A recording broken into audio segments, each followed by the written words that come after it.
Arguably, the top three left-handed starters in free agency are already off the board. So if the O's can't get a lefty to add to the rotation, maybe they can put some lefties in their bullpen. I'll talk about the best options if the Orioles go that route, coming up on this episode of the Locked On Orioles podcast.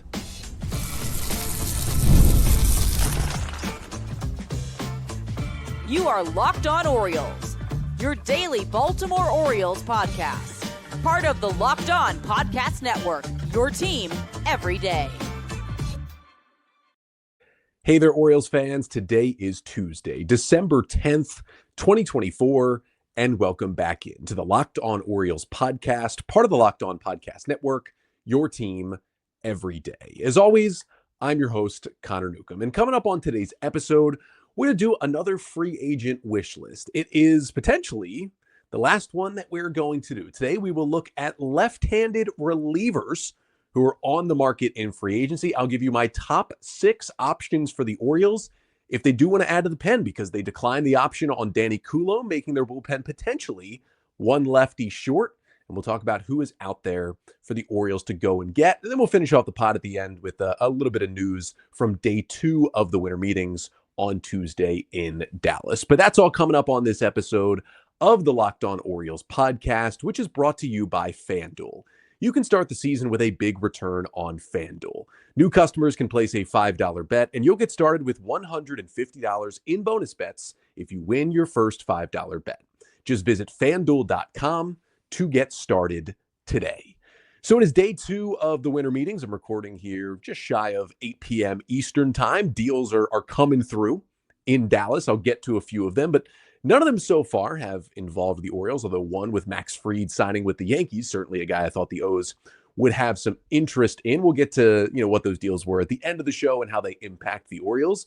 We'll see. There's still time here on Tuesday night for the Orioles to make another move. We know they're looking for pitching, so if they do make another move in the next couple of hours, maybe I would just jump back on here and give you another episode. But some of the top names are coming off the board. The Orioles are going to at least sign one free agent starter, but maybe they are looking to get more creative and potentially trade for a starting pitcher. So before we get to kind of these left-handed bullpen arms we're going to talk about, just wanted to put a call out here. Either on an episode later this week or early next week, we're going to take some trade proposals because there are a good number of starting pitchers out there available potentially via trade. And I want to hear from you all. I want you to send it your best trade proposal for the Orioles, including which players the O's would give up and which players they would get. You can email it to me, lockedonorioles@gmail.com, or you can put it right here in the Locked On Orioles YouTube comments, and I will basically grade out all of your trade proposals on an episode either later this week or next week. We're also going to do a mailbag episode, so if you have Orioles offseason questions, you can send them to that same email. It's lockedonorioles@gmail.com, or put them right here in the YouTube comment section, and make sure to like, comment, and subscribe to the Locked On Orioles YouTube channel. But before we do that, I want to do my final wish list episode of the offseason. We've gone through them all. Backup catchers, Orioles already got there, signing Gary Sanchez. We did right-handed hitting outfielders. Number 2 on my list was Tyler O'Neill. That is who the Orioles signed. We did right-handed starting pitchers, left-handed starting pitchers. We did right-handed relievers. All that's left in terms of Orioles needs on this team is left-handed relievers, and that's what we're going to get to today. 6 relievers I have put on my wish list who are still out there as free agents. Now, my disclaimer for this list before I get to it is Tanner Scott is not here. Not because he's not good. Tanner Scott is easily one of the 6 best left-handed relievers in free agency. And honestly, if you're just looking at it objectively, he is the best left-handed reliever available in free agency this offseason. Like, he should be number 1 on everyone's list. But the fact that projections are having him get a 3 or even 4-year deal, I mean, the free agent matrix has him getting a 4-year, $56 million deal to be a reliever.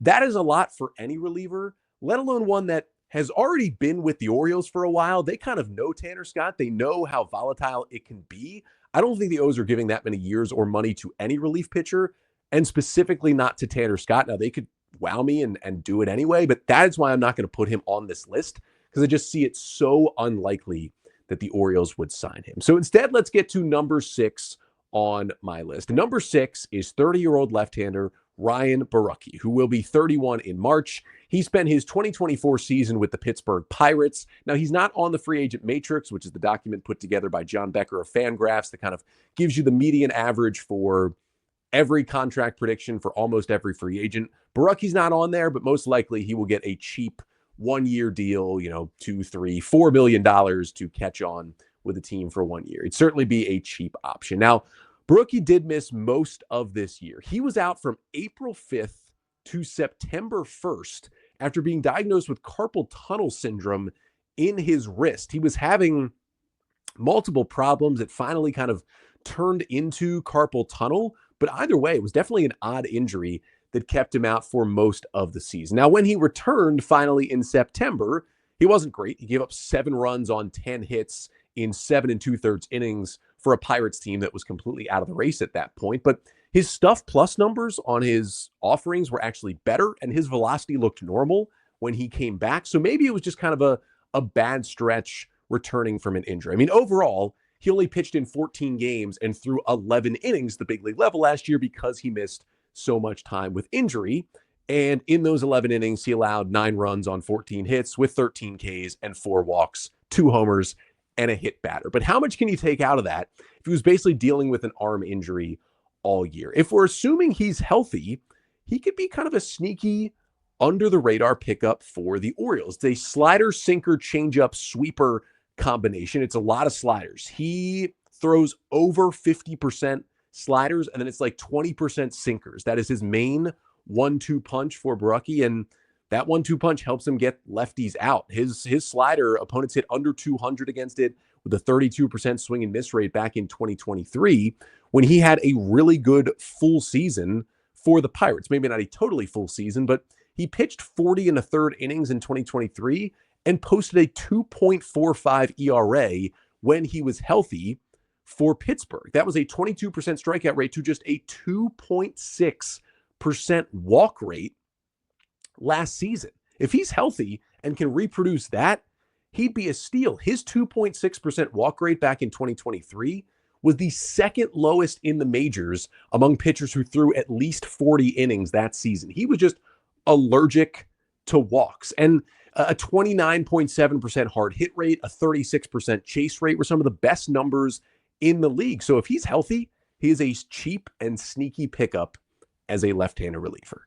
Number 5 on my list, though, a little bit more of an established veteran. That is 36-year-old lefty Brooks Raley, who spent 2024 with the Mets. The free agent matrix predicts a 2-year, $8 million deal for Brooks Raley. Now, just like Ryan Borucki, he did not pitch very much at all last year because of injury. Borucki pitched in only 8 games. He threw 7 scoreless innings for the Mets, 2 hits, 9 strikeouts, and 3 walks.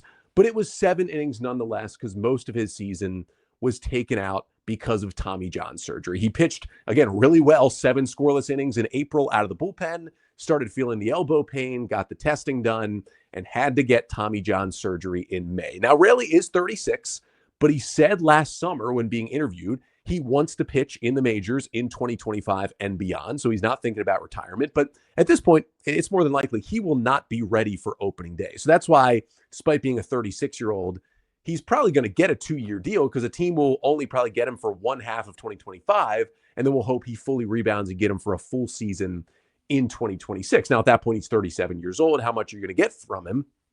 But even at this age, when he's been healthy, he's been great. Since the start of 2022, Brooks Raley in that span has been with the Rays and the Mets for the last 3 years.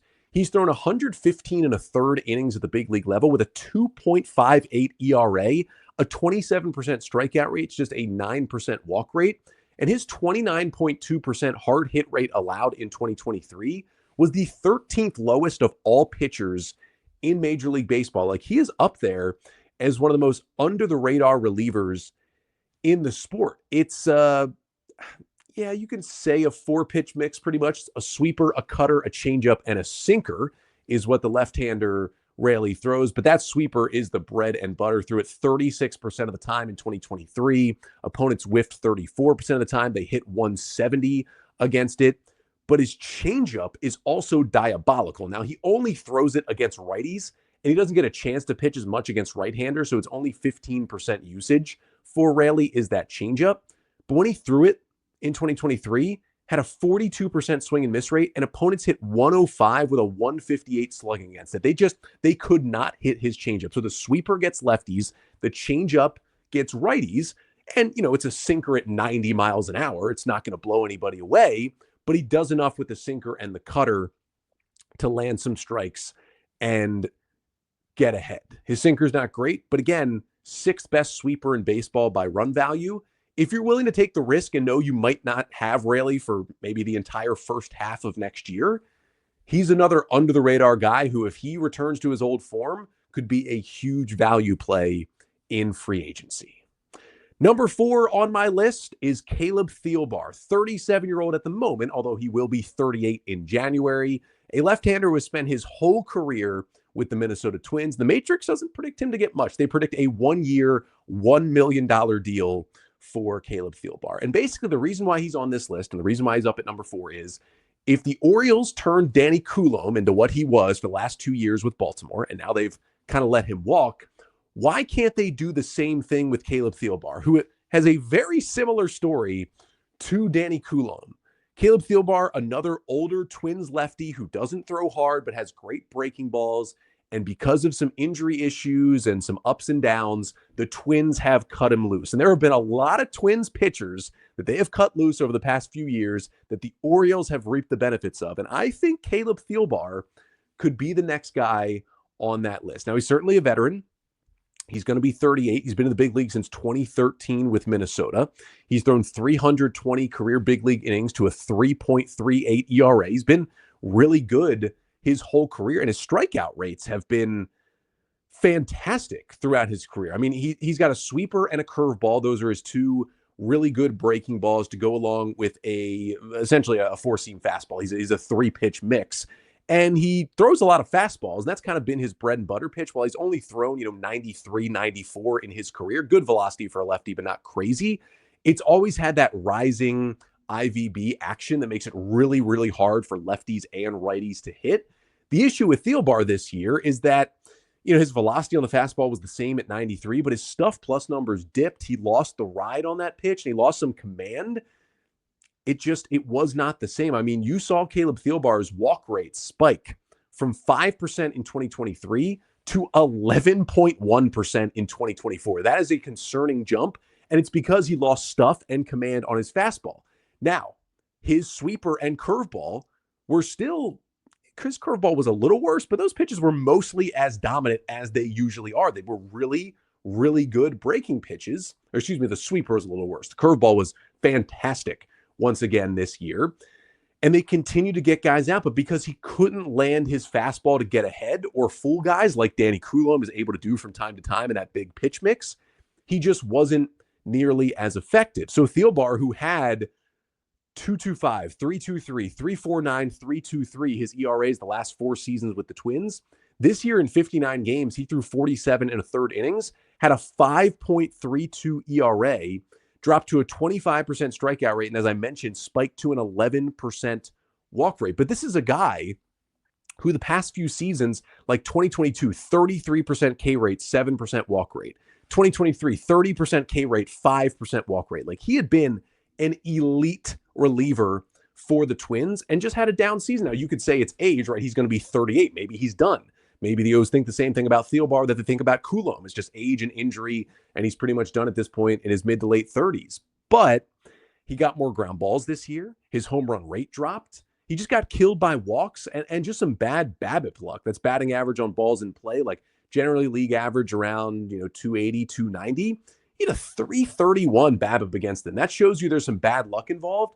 Also, the fact that he had a 5.32 ERA, but only a 4.10 FIP also tells you there was some serious bad luck involved in what was a bad season for Caleb Thielbar. So essentially, if he has lost stuff on that fastball, he's never really tried to have his breaking ball be his number one pitch. His four-seamer has been his most used pitch basically for his entire career with the Twins. And so if they can just kind of flip that around and have him throw his breaking balls more like they've done with Danny Coulombe, he's got the best stuff plus on this lefty reliever list, and that is all due to his breaking balls. 138 on the sweeper, 127 on the curveball. It's one of the best sliders of any reliever in baseball. Like, these are really, really good offerings that he has stuff-wise. If he can maybe change to a sinker, that's certainly a potential here. He threw a sinker earlier in his career before the Twins kind of remade him when he came back to the big leagues in 2020. But the breaking balls still have life. He could be very cheap, and I think he could be Danny Coulombe 2.0 for the Orioles. But those bottom guys are cheaper options. And honestly, most of the guys on this list are cheaper options. But we're going to get to a little bit more well-known relievers coming up next for the top 3 on my wish list. But first, this episode of the Locked On Orioles podcast is brought to you by FanDuel. Get ready to tackle the NFL action with FanDuel, America's #1 sportsbook. Because right now, new customers can bet $5 and get $150 in bonus bets if you win.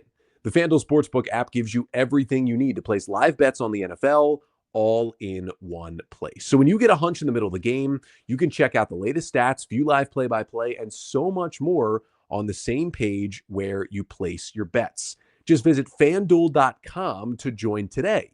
You'll get started with $150 in bonus bets if you win your first $5 bet. That's at FanDuel.com. Never waste a hunch and make every moment more with FanDuel, an official sportsbook partner of the NFL.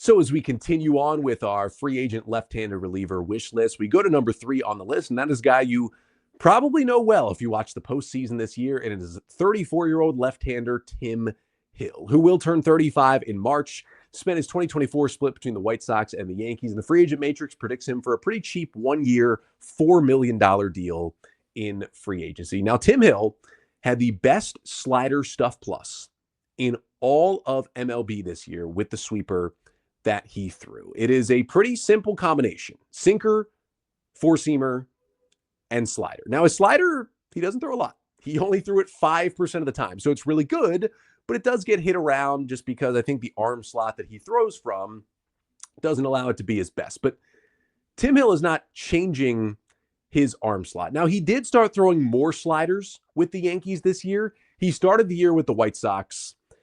He was not good. He had a 5.87 ERA in 23 innings. They released him.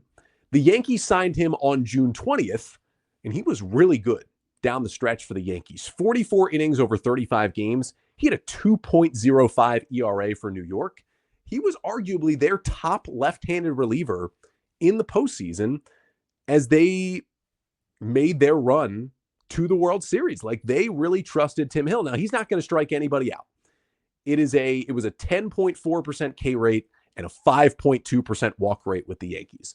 Most balls are going to be in play for Tim Hill because it is a very, very funky sidearm delivery from Hill. He posted a 68.2% ground ball rate this year. That is an absurd ground ball rate, and it was the highest in Major League Baseball, to go with the lowest barrel rate allowed in the league of 1.7%. Now, most of that is because when you throw from that arm angle, you're not going to get a lot of hard hit balls. You're going to get a lot of ground balls, less ground balls or barrels, because if you hit the ball on the ground, you're not getting that perfect sweet spot that leads to a barrel. But on the flip side for Tim Hill, there's always the chance that things could blow up on him because, listen, he throws 2 fastballs. They sit at 91 on the four-seamer and 89 on the sinker.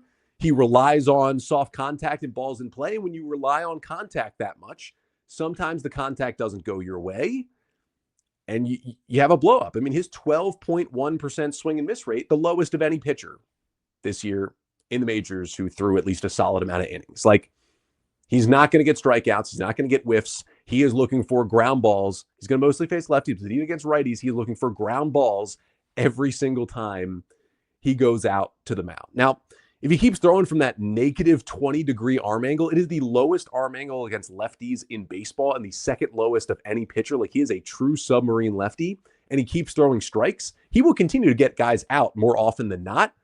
But if he starts to lose the command like he did in Chicago, he reined in that command big time with the Yankees, but he had some walk problems with the White Sox. That's why his ERA was inflated. It's what you always got to worry about, because when you walk guys and then you give up some singles, even if he's not giving up a lot of homers because he's so ground ball heavy, if you walk guys and give up ground ball singles, that's going to hurt you as a reliever. But he could be a cheap option where you say, hey, if he can repeat what he did with the Yankees, like, bring it to me. Let's get some double plays out of that Oriole bullpen. Number 2 on my list is a guy pretty similar to Tim Hill. I just think is the upgraded version, and that is Hobie Milner, 33-year-old lefty who will be 34 in January, spent 2024 with the Brewers, and is not on the free agent matrix, but will probably command something close to Tim Hill, about a 1 year, $4 million-ish cheap deal in free agency. Now, Milner, the only guy with a lower arm angle than him from the left side in Major League Baseball, is Tim Hill. So these two guys are very much submarine sidearm left-handers. And it's kind of just another version of Hill, but I rank him higher because he can actually miss a few bats. He is not completely reliant on soft contact and ground balls like Hill is. While Tim Hill throws all fastballs and has a good slider that he rarely uses, Hobie Milner's number 1 pitch is his sweeper. Threw it 33% of the time this year and did get a 26% swing and miss rate against it. Then he's got a sinker and a four-seamer, 88 to 89. And he also throws in a changeup about 14% of the time to keep right-handers off bounds. So he's got more of a mix, which allows him to get more strikeouts. And he kind of switched to using that sweeper as his number 1 pitch back in 2023. And it led to a lot of swings and misses.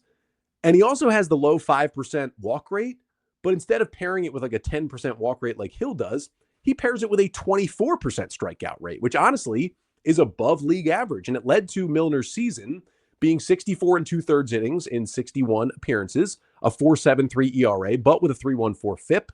And again, good strikeout numbers, very low walk numbers. And again, he's not relying as much on ground balls, so it's only a 52% ground ball rate, which is still very high for Hobie Milner, not the 68% that Tim Hill has posted. But that's the big difference. I think he has a higher upside because when you miss more bats, there's less chance you give up those big blow-up innings, which can happen for a guy like Tim Hill from time to time. When he gets a little bit of the walk issues, Milner more likely to get out of some jams when he can miss some more bats. Now, opponents still did hit 382 against Milner's sinker this year, and that's the ground ball pitch. But he has similar usage patterns with his four-seam fastball, and he actually gets whiffs way more on that. And opponents hit 0.59 against his four-seamer this year. So maybe the O's have him hunt grounders even less, more four-seamers, less sinkers, more sweepers and changeups, and basically turn him into the left-handed version of Darren O'Day. If you remember how Darren O'Day used to attack hitters as a right-handed submariner, it would be the high fastball that would just kind of rise on guys and they couldn't get on top of it. They'd swing and miss at it. And then it would be that low frisbee slider that would just kind of slide across the zone and you get chases on it. And Darren O'Day, yeah, he got his fair share of ground balls, but he was a strikeout pitcher from that arm angle. I think that's what Hobie Milner can become. And if all else fails, he's durable and he is so consistent. Here are Hobie Milner's innings totals for his last 3 seasons with the Milwaukee Brewers. 2022, 64 2/3 innings. 2023, 64 1/3 innings. 2024, 64 2/3 innings. Are you sensing a pattern? You can pretty much pencil him in for anywhere between 64 and 65 good innings. And the funny thing with Milner is 2022, he had a 3.76 ERA, solid year. 2023, 1.82 ERA. He was superb. 2024, 4.73 ERA. It was like, oh, that's a little concerning. And he was non-tendered by the Brewers this offseason. So you're like, man, he's throwing the same amount of innings. He's got basically the strikeout rates and the walk rates are all the same every year. Like, what's going on? It's just luck. It is simply luck. He went from a 309 BABIP to a 254 BABIP to a 313 BABIP. Despite those crazy ERAs, here are the FIPs, the fielding independent pitchings in each of those last 3 years. 3.16, 3.13, 3.14. He's basically been under the hood the same durable pitcher for 3 straight years. And if you can count on that, he's going to come back towards that mean again and just be a really solid, cheap left-hander for the Orioles to potentially pick up. But number 1 on my list is definitely the highest upside lefty who is out there besides our old friend Tanner Scott, and that is A.J. Minter, 31-year-old left-hander who has spent his entire career with the Atlanta Braves before finally hitting free agency this year. The free agent matrix predicts a 1-year, $7 million deal, so a little bit more expensive, but fairly cheap for A.J. Minter this offseason. Now, Minter is another guy who is coming off injury. Actually had hip surgery in August, not that long ago, which did end his season with the Braves. When he was out there this year, 34 and a third innings in 39 games, he still posted a 2.62 ERA. He was still pretty good, but the strikeouts were down. Went from 32% last year to 26% this year. The walks a little bit up, 8.2% as well. The FIP was 4.45. He was getting a little bit lucky. You could tell that there was something wrong. Even with the ERA being low, he was just not the same pitcher in Atlanta. Turns out it was the hip issue. He came out and talked about it after his season had ended and basically said that his hip was bothering him to different levels over the past 2 or 3 seasons, but it became so bad this year that he started to favor his hip, and that gave him back issues. And the back issues are what really took down his underlying numbers. So while the production was still there, if he would have thrown another 30 innings and pitched the rest of the season, most likely the ERA would have gone up and up because you could just kind of tell he was not right when he was out there. And the velo was down, right? His average fastball velocity was 94.5 this year. It was 95.8 last year, and it was 96.6 miles an hour in 2022. So that hip and back issues were just starting to wear at him, and it seems like he may have even waited a little too late to get that surgery. But we're happy that he did, and hopefully he can come back. He said that the reason like his fastball and cutter stuff were both down was because of the back issues. But AJ Minter has said on the record after the surgery that he thinks he will be ready for opening day 2025. Now that is still a question, but what's not a question is like he's going to pitch at some point next season. Just a question of will he be ready from day one or will he have to miss some more time rehabbing? Either way, I think it's worth it to bring him in. Now, if he has to miss some time, maybe you kind of offer him a 2-year deal with some escalators if he's going to miss some time. But even if it is just a 1-year deal, like this guy, but again, besides Tanner Scott, has the most upside of anybody who is out there, truly. I mean, he was a monster from 2021 to 2023 with the Braves. One of the best relievers in their bullpen, maybe the best when they won the World Series back in 2021.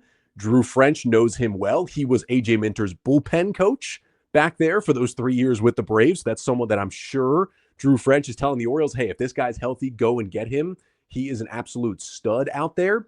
He had strikeout rates north of 30% each year, really good walk rates. I mean, you look at his 2022, 35% strikeout rate and a 5% walk rate that year. I mean, he threw 70 innings to a 2.06 ERA. He was top 10 reliever in baseball that season. He's 10th in strikeout rate in the major leagues from 2022 to 2023. I'm going to show you this chart right here. This is pitchers who have thrown at least 100 total innings between the 2022 and 23 season. This is before Minter started to get really, really injured, ranked by strikeout rate. Here's the top 9. Minter ranked 10th. Here's the top 9. Felix Bautista, Devin Williams, Ryan Helsley, Spencer Strider, Josh Hader, Andres Munoz, Brian Abreu, Tyler Glasnow, Juan Duran, and AJ Minter. So basically, 2 of the best strikeout starters in the league in Strider and Glasnow, and then 7 of the best lockdown swing and miss relievers at the back end of bullpens. And then there's AJ Minter sitting among the rest of those guys. That's how good he can be. Now, you have to be careful. Hip injury is a serious thing. Like, is he going to be okay? But the Orioles brought in Danny Coulombe when he was coming off hip surgery, and we saw how good he ended up being for the last 2 years. Minter is Danny Coulombe, which with much better stuff and a much higher upside and younger coming off that hip surgery. I think this is the guy, if you're going to add a lefty to that bullpen to replace Coulombe, to go along with Keegan Aiken and Cionel Perez and Gregory Soto, AJ Minter is that, because there's at least 1 and maybe 2 spots open in this Orioles pen right now. AJ Minter is that name I am circling. But I still have a little bit more to talk about on this episode because there were some moves made on day 2 of the winter meetings today. And they didn't involve the Orioles, but they involved some guys that the Orioles should have been in on. And a little bit of a concerning trend. We're going to get to it to finish off the pod coming up next.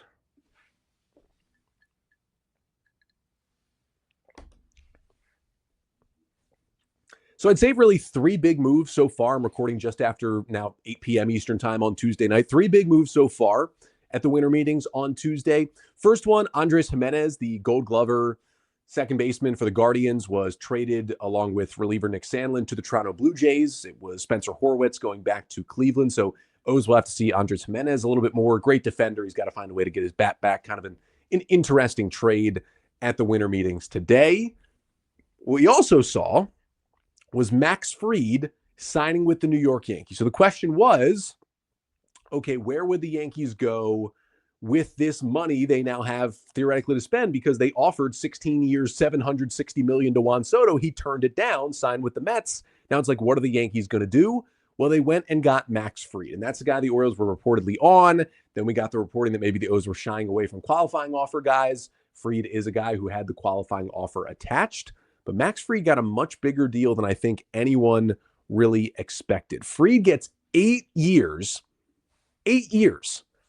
and $212 million from the Yankees. The Matrix prediction was 6 years, $156 million. So he gets 2 more years and blows out that value. Gets $27 million per year, which is pretty close to that, but 8 years for a starting pitcher. And Max Fried's a little bit younger, but he has had some forearm issues the past couple of years, maybe a potential looming Tommy John there. But Fried was a guy I thought the Orioles should be very much in on, because I thought, hey, the price will be lower than the Blake Snell and the Corbin Burns, so the production could be just as good. But with the price at $218 over 8 years, again, I'm upset that the Orioles weren't bidding, and the reporting was the Orioles weren't even a finalist in on Max Fried, and that is disappointing. But for 8 years, I kind of get why the Orioles didn't make it to the end of that bidding. The Yankees had some big-time money to spend not getting Soto, and they go and get Max Fried. I'm upset with that. I wanted the Orioles to get Max Fried, absolutely, but they didn't get him. The one that is upsetting is news that broke, literally just as I was finishing up the second segment, talking about AJ Minter.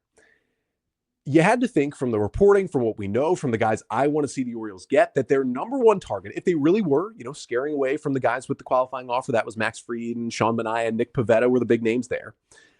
And if they really aren't going to, make the full attempt to give, $250 million or whatever it takes to bring back Corbin Burns, all the reporting was suggesting that the Orioles' number one target was Nathan Eovaldi. Great track record, amazing in the postseason, great stuff. Yeah, he's had some health issues in his career, and, he's in his mid-30s now, but seemed like a guy who could give out a 2-year deal, maybe 45 to 50 million, high average annual value, not a big time-wise commitment, and put him in the number 2 or 3 spot in your rotation and feel really, really good about it. Well, that's not going to happen, because Nathan Eovaldi has re-signed with the Texas Rangers.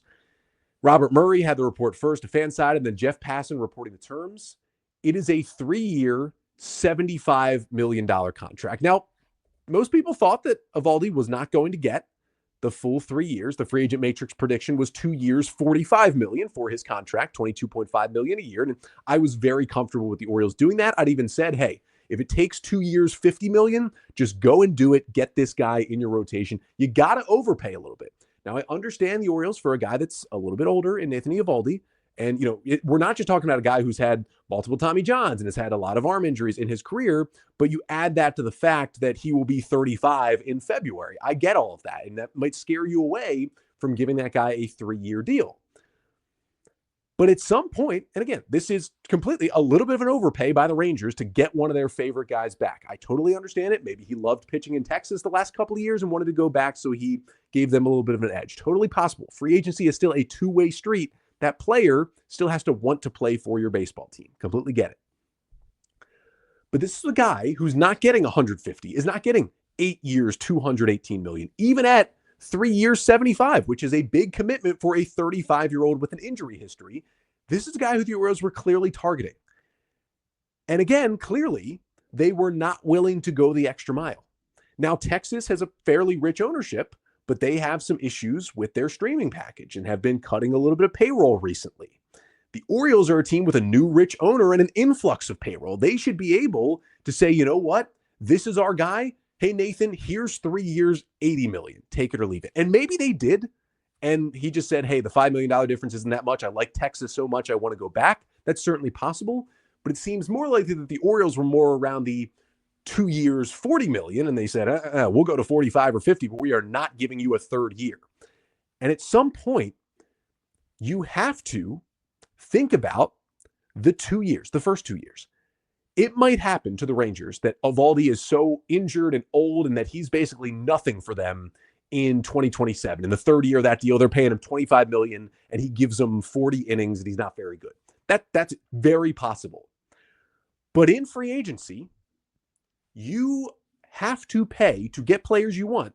You have to pay for previous performance, not future performance. If you are doing every single deal projecting future performance, you're going to get outbid. Because if you're setting a hard cap on the number you want to pay a player based on their future projection, it's just not how free agency works across the league. Teams are willing to pay guys for their previous production. And what it seems like to me so far is that the Orioles are only willing to pay guys for their future projection. Now, they might have given Tyler O'Neill, it seems like, a few more million than he was projected to get if they really wanted to go get that guy, and that's nice to see. But Eovaldi felt like he was in a very similar category of the guy the Orioles really, really wanted.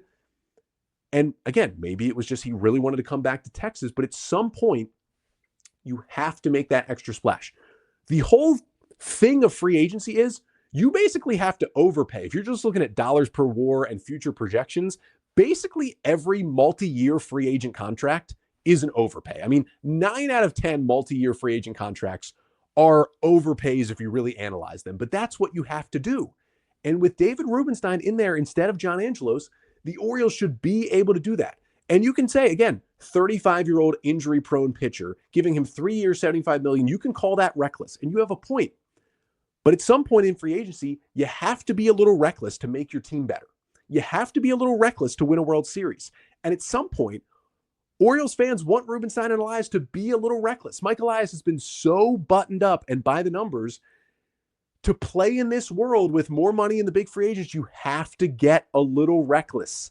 The teams that win the World Series, they get a little reckless sometimes. The Dodgers have certainly gotten a little reckless, and it paid off for them by winning a World Series. The Phillies have certainly gotten a little bit reckless. They're getting to the World Series. The Padres haven't gotten to a World Series, but they've had success. They've gotten a little reckless with their spending, but it has helped them get there. Heck, the Rangers are a team that gets reckless. A little bit here, Semien, Seager, DeGrom, all that stuff. And guess what? It delivered them a World Series championship in 2023 when they were not expected to do that.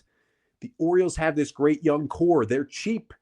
It is the time to spend that money. You have that money. Get a little reckless. You have to get out of your comfort zone. And to this point, even with Rubenstein taking over, and I'm willing to give him an entire first offseason to see the full picture before making the full observations and judgment. But so far, we haven't seen it yet.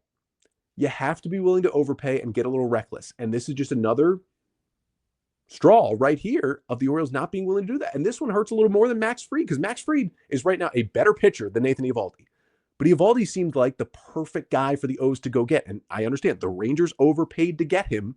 But the point is the Orioles need to be willing to do that. And maybe they were. But it also seems likely that maybe they weren't. And that is going to be an issue moving forward as we go through this offseason. But we will be back tomorrow.